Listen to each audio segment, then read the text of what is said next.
uncovered crucial details about terrorist Umar's route and the attack's execution, including links to secret labs, the funding and Jaish-e-Mohammed handlers. In the next 30 minutes, we will be delving into some of the key findings in the past 24 hours. Well, CCTV footage has surfaced showing the movement of Dr. Umar Nabi, who later blew himself up with explosives in Delhi, approximately 18 hours before the blast on November 10th at 1:23 a.m. CCTV footage captured Umar arriving in an I-20 near the HDFC Bank ATM on Biwa Road, Firozpur, Jhirka in Nuh district. After stepping out of the vehicle, he covered his face with a mask and entered the ATM kiosk. He attempted to withdraw cash for about 3 minutes, but the machines reportedly did not disperse money. Major General Dhruv Katoch, defense expert, is joining us live in the broadcast. Major General Katoch, what do you make of this fresh CCTV footage emerging of the main suspected bomber? Thank you, Vineet. I think, as time goes by, more and more information will keep coming about as to what this particular bomber was doing. But in my view, I still think that he was trying to escape. He wanted to get away, and the explosion was not really a part of his plan. He wanted to get out.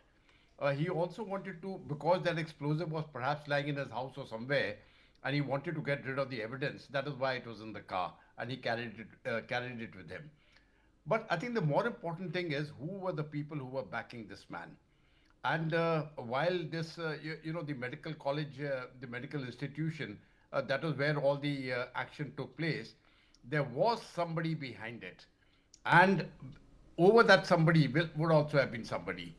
I think that is the plot which we need to unravel. The people who were behind this plot, these doctors were simply the agents. They couldn't have been the planners. So they were part of a larger plot. They were used, and they were susceptible. Why they got susceptible, I don't know. It could have been blackmail, could have been ideological, could have been any reason. But there is much more to it than meets the eye.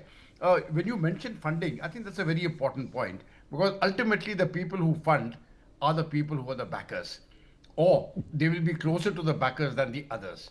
So the funding is, once we trace the funding, where did these people get the money from? His other associates, where were they getting the money from?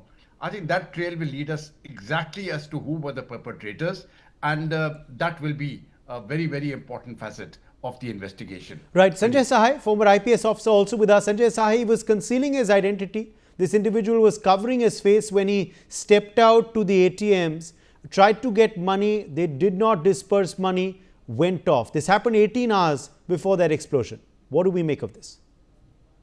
See, he was trying to organize money, there is no doubt about it. And if you get into the whole history of whatever we have been able to unravel so far, there is certainly a movement of money, and whatever number of lakhs they were able to garner and the amount of money they spent in getting ammonium nitrate. So certainly money was being organized and it was being used for the purposes which the handlers told them.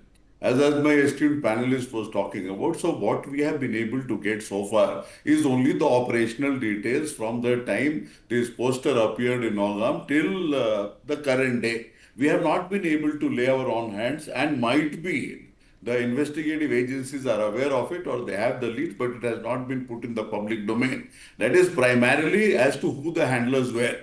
The Molvi, he started his radicalization from that part to the rented accommodation, which is there in this particular place close to Al Falah University. So all those things, how it was happening, and there were two critical Molvis, one in Jammu and Kashmir and one here at Faridabad, who have been lending support in a very, very big way.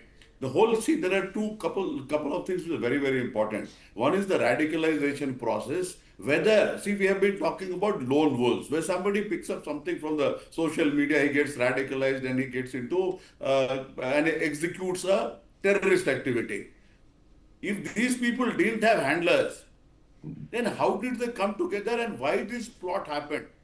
Can it happen only through somebody who's radicalizing on his own for a variety of reasons, and then create this whole gamut of doctors, making them into basically weapons? I am nearly convinced of the fact, the evidence will prove later, I am nearly convinced of the fact that before this or above those handlers and the Malvis which were there in this country, there is certainly group of people, state actors, non-state actors, or non-state actors supported by state actors who were actually running the show. And they were the people who have strategized that we will infiltrate into the medical fraternity for obvious reasons of camouflage, trust, and variety of other things. And also, they were very, very clear about the fact that which academic institution will be of use. Might be, see, today Al-Falah University, they cannot claim ignorance. If they feign ignorance, or they were indifferent, or they were supportive, whatever it might be, it is culpable, it is criminal conspiracy. You are somewhere tacitly involved into that. When your lab is being used, it is doing consistently, things are happening, things are getting sourced, things are getting experimented. So broadly, it is here we stand. Yes. One thing which I'm generally pained all the time is that the CCTVs are being used as only a post-mortem tool, and CCTV, with the nature of investment and technology which is available, very rarely it has helped us as a tool which is preventive and who has provided it real time and dynamic. Huge amount of technological upgradation on the process side, on the analytics side, that needs to happen, plus the interoperability. Now today, if the Jammu Kashmir police wants to see the Delhi CCTV for a specific purpose, they will not be able to do. Right. Well, more chilling details are also emerging now in the Delhi terror attack, with the investigators claiming that Dr. Umar Nabi, the prime suspect, had set up a laboratory at his home to test the bomb-making techniques shared with him by Pakistani handlers. This information was reportedly unearthed during the questioning of the arrested doctors linked to the case. As per reports, Dr. Umar, along with Dr. Muzammil and Dr. Adil, had been in direct contact with Pakistani handlers on Telegram. The handlers sent instructions, radicalization material and bomb-making videos through the encrypted platform. Dr. Umar was believed to be the primary bomb-making specialist in the group. He had set up a lab inside his house and worked alone to assemble IEDs.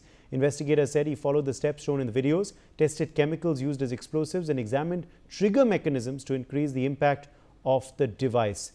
So Dr. Umar clearly was at work, Major General Dhruv Katoch, and he was, getting instructions, he and two others, reportedly from Pakistani handlers, through the social media app, messaging app, Telegram.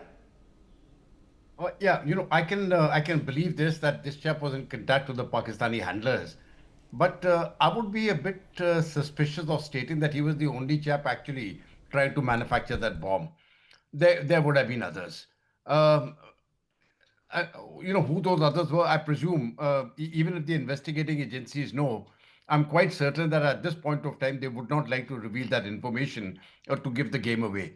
But there is no way that this Umar Chappie, he is the fellow who was, solely trying to make the bomb. We are talking of 3,000 kilograms of explosives. It is beyond the capacity of one man. There would have been others. I think this chap, if he was trying it out, he was doing it on his own.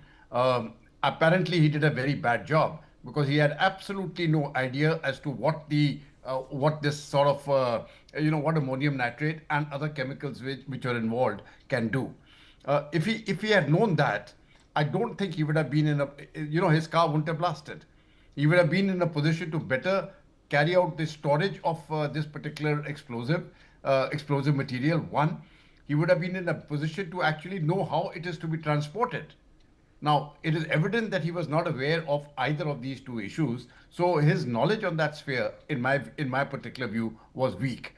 The next point is, if he had to assemble this, if you had to assemble an explosive device of this nature, you require the detonation system. We haven't found that, at least the information which is available to us, those detonation systems, either through switches or through detonators or through any other means, that hasn't come out, whether it was detected from his residence or anywhere else. So I think there is much more to it than that. There are many other people involved. We have to get them also, Vineet.